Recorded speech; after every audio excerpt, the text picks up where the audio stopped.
Nandip Academy, India's top coaching institution for civil services preparation. Join us online to get most enriching experience from best faculty with excellent notes and specially designed courses. To join the batch, download Nandip IS Academy app from Google Play Store. For more information, contact 9511 280 465. Hello friends, welcome you all to the discussion of analysis of UPSC prelims previous year's question paper. Right now we are discussing questions of UPSC prelims from the year 2011. Today we are going to discuss from question number 31. So what it says, let's go for it. Listen question carefully. In the context of global oil prices, Brent crude oil, listen this name very carefully, Brent crude oil is frequently referred to in the news. What does this term imply? मतलब यहाँ पे क्या पूछा गया है, सीधा सीधा सवाल है, ब्रेंट क्रूड ऑयल से आपका क्या मतलब है? अभी आप एक बात ध्यान में लीजिए, आप जब न्यूज़पेपर पढ़ते हो तो आप वो पूरे न्यूज़ का पूरा पीएचडी कर देते हो और आप क्या करते हो, जो बेसिक टर्म्स है उस पर आप ध्यान नहीं देते हो. इसी प्रकार का और एक सवाल आया था, जो F1 रेसेस होती है, फार्मूला 1 कार की जो रेसेस होती है, ये फार्मूला 1 कार की रेसेस में जो अलग अलग प्रकार के फ्लैग्स दिखाई दिए जाते हैं, वो हर एक फ्लैग का क्या मतलब है, इस बारे में सवाल था.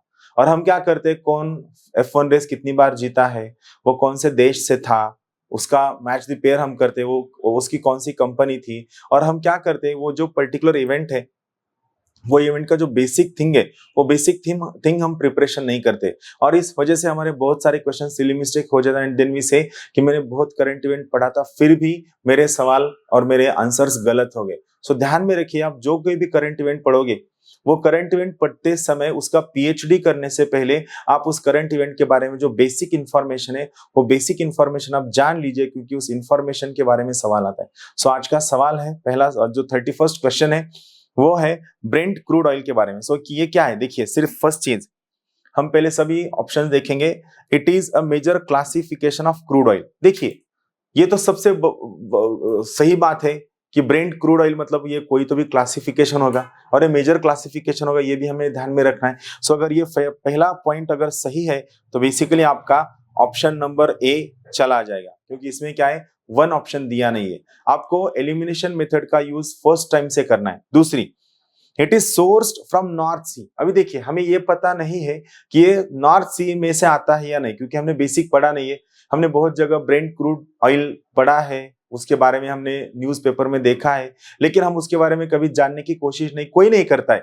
It is not expected. So यहाँ पे क्या है, हमें ये पता नहीं है कि ब्रेंट क्रूड ऑयल नॉर्थ सी में से मिलता है या नहीं. सो हम इस पे क्या करेंगे, हम इसको एक राउंड कर देंगे, देखेंगे कि ये कहाँ पे आता है. तीसरा है, it does not contain sulphur. अभी ये गलत है. एक बात ध्यान में रखिए, कोई भी क्रूड ऑयल हो, हर क्रूड ऑयल में एटलीस्ट 0.001% हो या ना हो, सल्फर का कंटेंट होता ही है. Sulphur is a must thing in every crude oil. अगर ऐसा है तो थर्ड ऑप्शन गलत हो गया. अगर थर्ड ऑप्शन गलत हो गया तो 1 and 3 चला जाएगा, 1, 2 and 3 चला जाएगा, तो ऑप्शन कौन सा बच जाएगा, 1 and 2. देखिए, यह सवाल में अगर आपको कोई भी बेसिक्स पता ना हो, फिर भी आपको कोई चीजें जरूर पता होती है कि सल्फर के बेसिस पे हम हर ऑयल का ऑक्टेन नंबर निकालते हैं, बहुत सारी चीजें होती है, उसका नॉकिंग पॉइंट क्या है. इस हिसाब से sulphur is the most important component of every crude oil. और ये क्या कहता है, third option, it does not contain sulphur, तो ये गलत है. आ गया समझ में. सो इस हिसाब से जो बहुत इनोवेटिव टाइप के क्वेश्चंस होते हैं, जो आपने न्यूज़पेपर में देखा है लेकिन पढ़ा नहीं है, उस टाइप के क्वेश्चंस को आप इस तरह से टैकल करना पड़ता है. So correct option is 1 and 2 only. So remember, it is a major classification of crude oil. और दूसरी चीज, it is sourced from the North Sea. हम इसके बारे में थोड़ी ज्यादा जानकारी लेते हैं. सी, Brent crude is the biggest of many major classifications of crude oil, consisting of Brent crude, Brent street light crude, Brent street light crude, Osberg, Ecofisk and Fortis. ये सभी मेजर क्लासिफिकेशंस है क्रूड ऑयल के. Brent crude is sourced from North Sea. North Sea. अभी मैं आपको एक homework देता हूं, आप क्या कीजिए, मैप देखिए, मैप में नॉर्थ सी कहाँ पे आता है वो आप देखिए, और इसके बारे में डिटेल्ड इंफॉर्मेशन हमारे यूट्यूब चैनल पे पुट कीजिए. Brent crude oil marker is also known as Brent blend, London Brent और Brent petroleum. ये तीनों नामों से भी इसको जाना जाता है, Brent blend, London Brent और Brent petroleum. It is used to price, मतलब Brent crude oil ये जो क्लासिफिकेशन है, it is used to price 2/3 of the world's internationally traded crude oil supplies. 2/3. अभी इसमें क्या ध्यान में रखना है, ये जो क्रूड ऑयल होता है इसमें 0.05% टू 10 वेट परसेंटेज का सल्फर होता है. जनरली इतना सल्फर होता है, लेकिन जनरली 1 to 4 वेट परसेंट का सल्फर होता है. इसमें अगर लेस देन 1% सल्फर हुआ तो इसको कहा जाता है लो सल्फर कंटेंट, इसको कहा जाता है sweet crude oil. Remember this thing, अगर सल्फर का कंटेंट 1% से कम होगा तो इसको लो सल्फर कंटेंट कहा जाता है, इसको स्वीट क्रूड ऑयल कहा जाता है. और अगर इसमें 1% से ज्यादा सल्फर का कंटेंट हुआ तो इसको हाई सल्फर कंटेंट कहा जाता है, इसको कहा जाता है सोर ब्रेंट क्रूड. चलेगा, ठीक है. Question number 32. The function of the heavy water in nuclear reactor is slow down the speed of neutron. ये ध्यान में रखिए, न्यूक्लियर रिएक्टर में हेवी वाटर, और हेवी वाटर जो होता है इसका यूज स्पीड का न्यूट्रॉन कम करने के लिए यूज किया जाता है, ताकि ये न्यूट्रॉन बहुत अच्छी तरीके से जो रेडियोएक्टिव एलिमेंट है उस पर रिएक्शन करे, उनका रिएक्शन टाइम बढ़ जाए और वहां पे एनर्जी का निर्माण हो. तो यहाँ पे ध्यान में रखिए, दो चीजें ऐसी है जो न्यूट्रॉन का स्पीड कम करने के लिए यूज की जाती है. एक का नाम है हेवी वाटर, दूसरे का नाम है ग्राफाइट. ध्यान में रखिए, heavy water and graphites are used for decelerating the speed of fast neutron in the nuclear reactor. Increase the speed of neutron यानी ये कूल डाउन द रिएक्टर. तो यहाँ पे हेवी वाटर का काम रिएक्टर को कूल डाउन करना नहीं होता है, मतलब कहीं कहीं जगह ये यूज किया जाता है, उसको हम एक अलग नाम यूज करते हैं, उसको कहा जाता है कूलेंट. बेसिकली कूलेंट का काम न्यूक्लियर रिएक्टर को कूल डाउन करना नहीं होता है. कूलेंट का काम होता है न्यूक्लियर रिएक्टर में जो कोई भी हीट जनरेट हुई है, ये हीट को न्यूक्लियर रिएक्टर की कोर से जो स्टीम का टरबाइन है वहां पे वाटर हीट करने के लिए, वाटर बॉईल करने के लिए लेके जाना, और वहां पे जो स्टीम जनरेट होती है उस स्टीम के यूज से इलेक्ट्रिसिटी का प्रोडक्शन करने के लिए कूलेंट का यूज किया जाता है. सो ये ध्यान में रखिए, ये कूलेंट का काम है. तो कूलेंट के हिसाब से कौन से पदार्थ एज अ कूलेंट यूज किए जाते हैं, उनके नाम है water, then heavy water, then air carbon dioxide, helium, liquid sodium, sodium potassium alloy. सभी नाम याद रखिए, इस पे सवाल जरूर आ सकता है. Water, heavy water, air carbon dioxide, helium, liquid sodium and sodium potassium alloy, ये सभी के सभी चीजें एज अ कूलेंट यूज किए जाते हैं. इनका मेन फंक्शन है to carry heat generated into the core of nuclear reactor into the sodium into the water turbine chamber. So ये भी नहीं है. And to stop the nuclear reaction stop करने के लिए न्यूक्लियर रिएक्टर में बोरॉन और कैडमियम के रॉड लगाए हुए होते हैं. बोरॉन और कैडमियम के रॉड का सबसे जरूरी काम है एक्सेसिव न्यूट्रॉन को एब्जॉर्ब करना.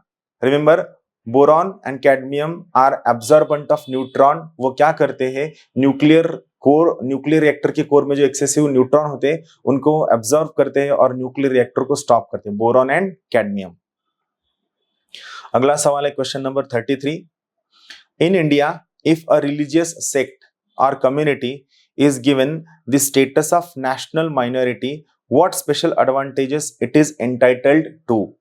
मतलब कोई भी कम्युनिटी को अगर नेशनल माइनॉरिटी का स्टेटस मिल जाता है तो उनके कौन से बेनिफिट मिलते हैं, कौन से प्रिविलेजेस मिलते हैं. तो यहाँ पे ध्यान में रखिए, Indian constitution has not defined the word minority anywhere in the constitution. I repeat this line once again.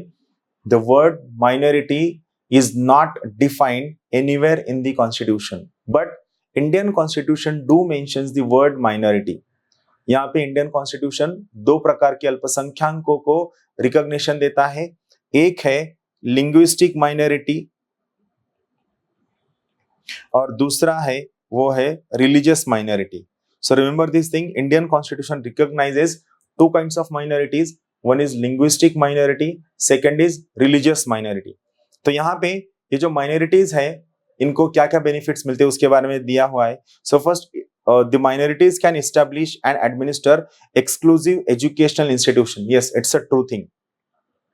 Basically, rights of minorities are given in Article 29 and 30 of the Indian Constitution.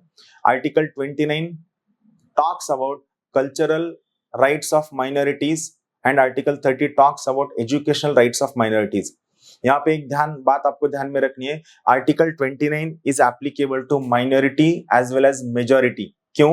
क्योंकि article 29 में minority word का कहीं पे भी mention नहीं है. Article 29 में ऐसा दिया हुआ है, any sections of the citizens residing in any part of India shall have the right to conserve their language, script, culture in their own manner. Since Article 29 में word any sections of the citizens लिखा है, इसलिए Article 29 is applicable to minority as well as majority. Whereas Article 30 it specifically talks about minority and their right to establish and administer educational institutions of their choice. So यहाँ पे prelims के हिसाब से एक बहुत जरूरी बात ध्यान में रखिए. Article 29 is applicable to minority as well as majority, whereas Article 30 is applicable to minority only. यहाँ पे एक बात ध्यान में रखिए, एंग्लो इंडियन कम्युनिटी के बारे में एक चीज मैंने दी हुई है. एंग्लो इंडियन कम्युनिटी को लोकसभा में 2 सीटें रिजर्व थी और स्टेट लेजिस्लेटिव असेंबली में 1 सीट रिजर्व थी. As per article 331 of the Indian constitution, Anglo Indian community shall have 1 seat reserved in Lok Sabha, and that Anglo-Indian community member shall be nominated by President of India whenever he feels that it is pertinent that Anglo-Indian community is not adequately represented in Lok Sabha. He could have nominated 2 members of Anglo-Indian community to the Lok Sabha, whereas governor of a particular state had the right to nominate 1 member of Anglo-Indian community in the state legislative assembly based on Article 333 of the Indian Constitution. So Article 331 talked about Anglo-Indian community in Lok Sabha. Article 333 talked about Anglo-Indian community in state legislative assembly. तो यहाँ पे ये जो nomination था Anglo Indian community को इन state assembly and in Lok Sabha, यह 104th constitutional amendment act 2019 से 2019 से कैंसिल किया गया है. ये बिल 2019 का है. इसका इम्प्लीमेंटेशन जनवरी 2020 से शुरू हुआ है and the number of the bill is 104th constitutional amendment act. So basically Anglo Indian का कोई भी सवाल हो, कोई भी डाउट हो, कोई भी प्रश्न हो, सो ये सॉल्व करने का काम national commission for scheduled caste करती थी. ध्यान में रखिए, national commission for scheduled caste was responsible for all matters related with the Anglo-Indian community as it is also related with so first is correct. The President of India automatically nominates a representative of the community to the Lok Sabha. So यहाँ पे दिया हुआ है. So ये लोक सभा में minority के लिए नहीं है, एंग्लो इंडियन कम्युनिटी के लिए है. और तीसरी चीज, it can derive benefit from prime minister's 15 point program, so it is applicable to same. So that's why third is correct. So correct answer is C, 1 and 3 only. So this is the one part. Now the next question is question number 34. India is a home to the lakhs of persons with disabilities.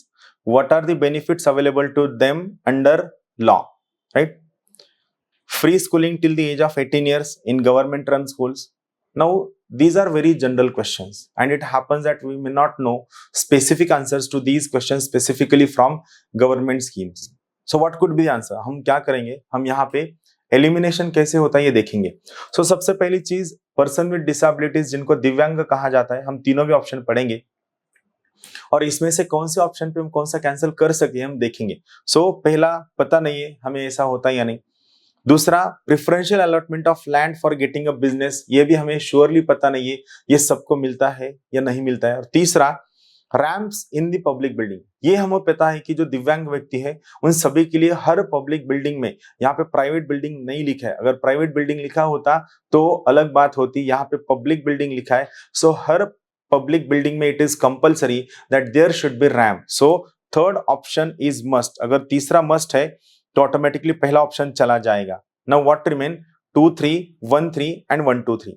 Now दूसरे के बारे में हमें इतना confidence ले, लेकिन ये हो सकता है कि free schooling till the age of 18 years in government run school should be there. So basically 1 and 3. So यहाँ पे करेक्ट आंसर इज 1, 2 and 3, जहां पे हम एलिमिनेट नहीं कर सकते. और एक लॉजिक आपको ध्यान में रखना है, अगर आपको गवर्नमेंट ने दिए हुए बेनिफिट्स अगर आपको लॉजिकल लगते हैं और वहां पे कहीं पे भी कोई एक्सेप्शन ओनली सिर्फ इन्हीं को मिलता है ऐसा कोई भी वर्ड दिया हुआ नहीं है, तो ध्यान में रखिए कि वहां पे ऑल ऑफ द अबव ये आप टिक कर सकते हैं, that will be the correct answer. ठीक है, अगला सवाल question number 34। With what purpose is the government of India promoting the concept of mega food parks? Again, a question from government scheme. यहाँ पे हम फिर एक बार देखेंगे कि कौन सा करेक्ट है कौन सा नहीं है।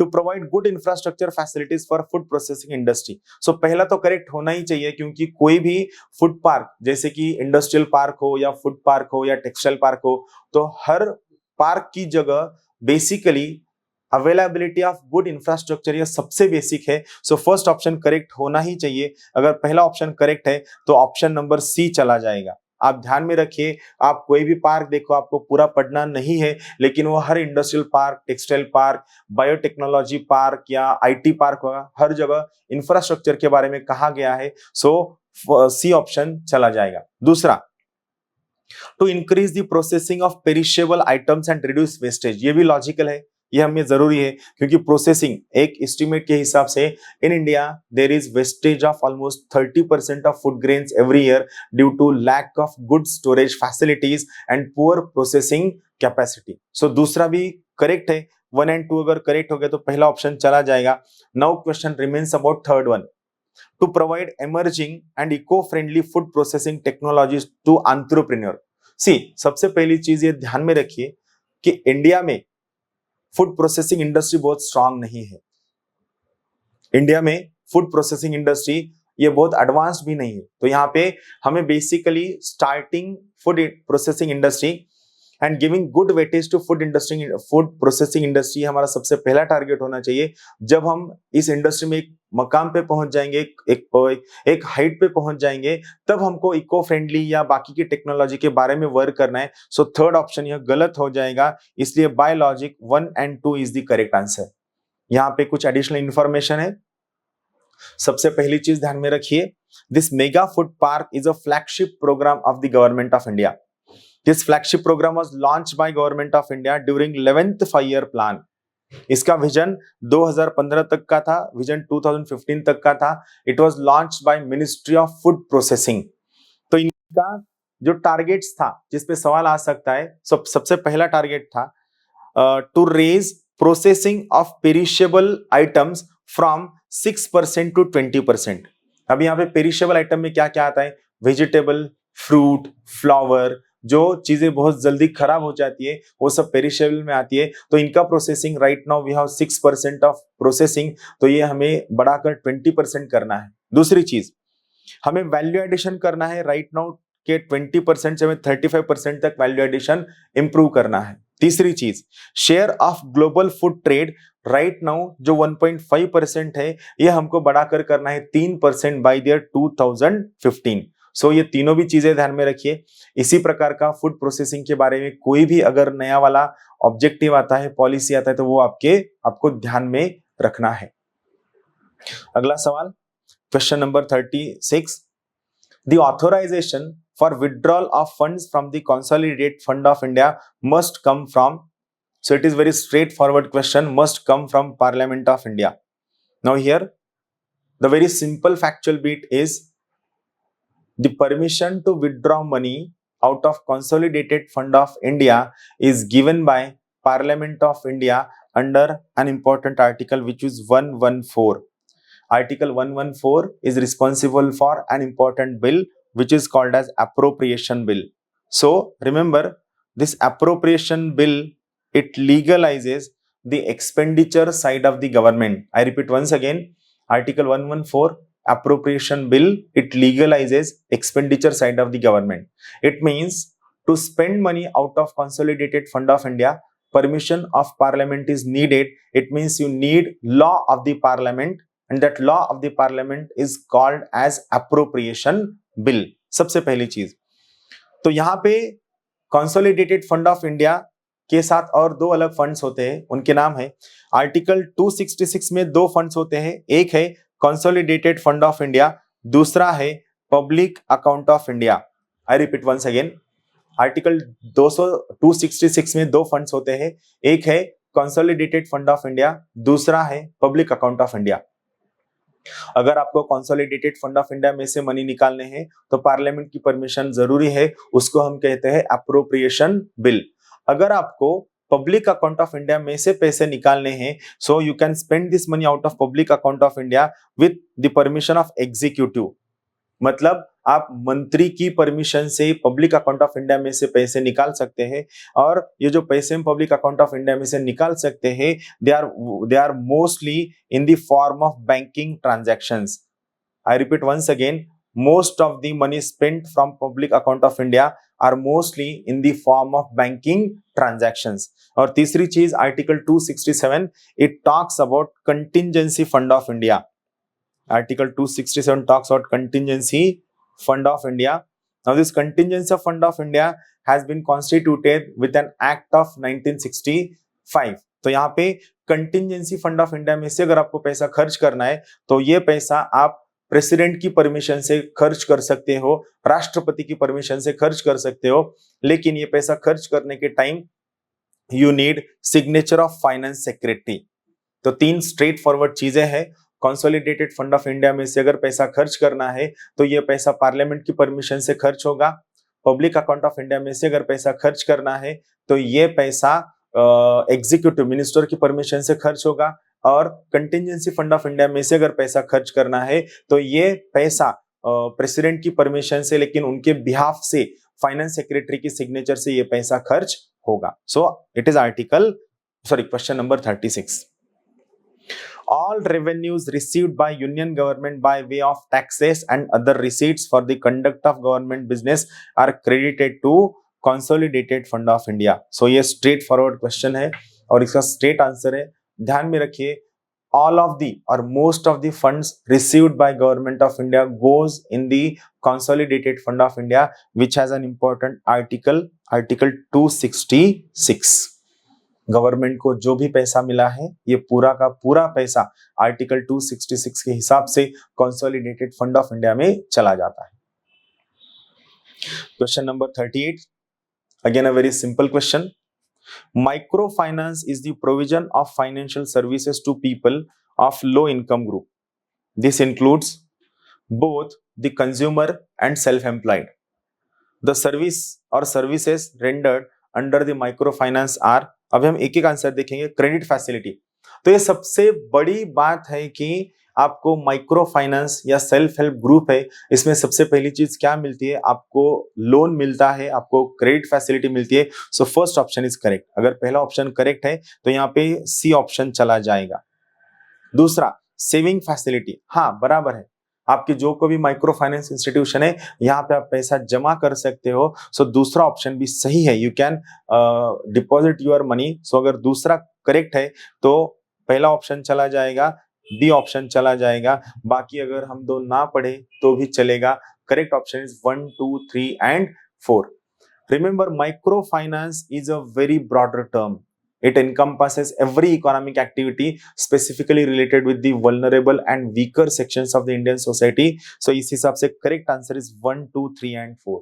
देखिए, क्वेश्चन पढ़ते ही अगर आपको लगता है कि यह सवाल मैंने कहीं पढ़ा नहीं है और ये मुझे कंप्लीटली आउट ऑफ सिलेबस है, मेरे हिसाब से बाहर का लगता है, तो ऐसा मत सोचिए। आपको आंसर आपके सामने लिखा हुआ होता है, आपको वहां से आपका आंसर ढूंढना है, आपको वहां पे आंसर याद नहीं करना है, आपके सामने रखे हुए विकल्पों से आपको आपका आंसर ढूंढना है। इस हिसाब से देखिए, मैंने तीसरा और चौथा ऑप्शन पढ़ा भी नहीं है, लेकिन मुझे माइक्रो फाइनेंस के बारे में credit facilities and saving facilities surely पता है। इस हिसाब से करेक्ट आंसर हो गया, answer is D.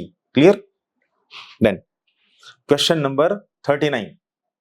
Southeast Asia has captivated, Southeast Asia मतलब ASEAN countries, captivated the attention of global community over space and time as a geostrategically significant region. Which among the following is the most convincing explanation for this global perspective? So over a time period, it was the hot theater during Second World War. Absolutely no. Yes, it was a hot theater, but still it does not hold relevance right now. So ये गलत हो जाएगा। Its location between Asian powers of China and India. See, here they are talking about the strategically significant location of Southeast Asian nation for the world. They are not talking only about India and China. And we two countries, out of these two countries, though China is much bigger than us, India forms a very smaller component of all these things. So ये दूसरा option भी गलत हो जाएगा. फिर तीसरा, it was the arena of super power confrontation during cold war period. ये थोड़ा सही है लेकिन पूरा सही नहीं है. And last one is the reason is इनका जो करंट स्ट्रेटेजिक लोकेशन है, its location between the Pacific and Indian Ocean and its preeminent maritime character is the important reason. So D is the correct answer. See what they said, they did not say the only correct answer, they said most convincing explanation for this global perspective. Most convincing explanation for this global perspective has been asked. Question number 40. A company marketing food product advertises that its item do not contain trans fat. अब एक बात ध्यान में रखिए, ये जो trans fat होते हैं या हेल्दी फैटी एसिड होते हैं, नॉन हेल्दी फैटी एसिड होते हैं, फैटी चेन्स जो होते हैं, इस पे जो भी सवाल आता है ना, एक बात ध्यान में रखिए, इस पर यूपीएससी हर बार सवाल पूछती है. Every time UPSC asks this question. So ये ट्रांस फैट, फैटी एसिड जो है, इसके बारे में आप अच्छी सी तैयारी कर लीजिए क्योंकि इस पे हर बार सवाल आता है. सो यहाँ पे what does this campaign signify to the customer, ये कस्टमर को क्या सिग्निफाई करता है. So the food product are not made out of hydrogenated oil. Correct है, हाइड्रोजनेटेड ऑयल ये अच्छे नहीं होते हैं, जो हेल्थ के लिए, आपके हार्ट के लिए, आपके कार्डियोवैस्कुलर सिस्टम के लिए अच्छे नहीं होते. इस हिसाब से the food products are not made from hydrogenated oil. तो यहाँ पे बी ऑप्शन चला जाएगा. Then the food products are not made out of animal fat and oil. Very true, दूसरा भी गलत सही है कि ये भी करेक्ट है. ये भी दूसरा भी करेक्ट है. दूसरा कहाँ पे नहीं है. सो 1 and 3 चला गया, ये भी चला गया, पहला A and C चला गया क्योंकि दूसरा is the most correct. Animal fat is not a good for your cardiovascular thing and it does not contain hydrogenated fat, it does not contain trans fats. So इस हिसाब से correct answer is 1, 2 and 3. हमने तीसरा option पढ़ा भी नहीं है, still we came to the answer of this particular question number 40. So that's all from my side.